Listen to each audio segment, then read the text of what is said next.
ये कह रहे हैं कि 600 करोड़ रुपए का इंक्रीज रेवेन्यू का हुआ, ये सच्चाई नहीं है। हमारी गवर्नमेंट में लास्ट ईयर में 23% की जो है वो 10% नहीं 23% की इंक्रीज है रेवेन्यू में, आपकी जानकारी के लिए। और जब आपका ये जो आपने जो बीटिंग कराई है उसमें मात्र जो है लगभग 6 और 7% की इंक्रीज है।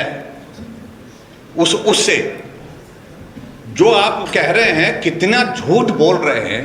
बाहर तो झूठ बोलने में तो शर्म करते ही नहीं, लेकिन विधानसभा के अंदर भी बहुत इस तरह से झूठ बोलते हैं अध्यक्ष महोदय, ये बहुत दुर्भाग्यपूर्ण है। और इस व्यवस्था को जो व्यवस्था परिवर्तन, जो व्यवस्था पतन की ओर ले जा रहे हैं आप लोग, मैं चाह रहा हूं कि मुख्यमंत्री जी आप ही शुरू करें, सच बोलें, सत्य बोलें, ठीक बोलें, तथ्य पर बोलें। जो इस तरह के ये एग्जैजरेट कर रहे हैं आंकड़ों को, ये हकीकत नहीं है, क्योंकि हमने भी बारीकी से सारी चीजों को देखा है।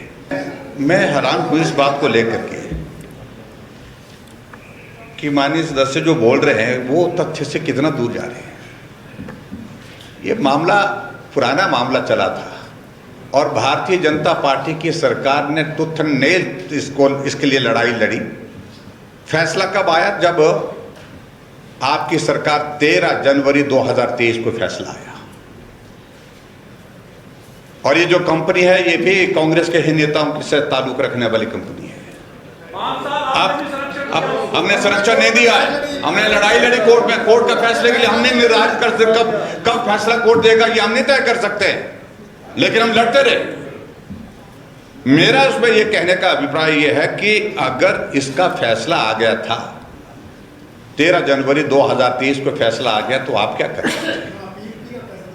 आप डीबी में गए क्या? इसी तरह का फैसला 280 करोड़ का जो है वो अडानी के पक्ष में आया था, सिंगल बेंच का। ये भारतीय जनता पार्टी की सरकार थी, हमने पूरी ताकत के साथ उसको लड़ा और डबल बेंच पे जाकर के उसको सामने ये किया।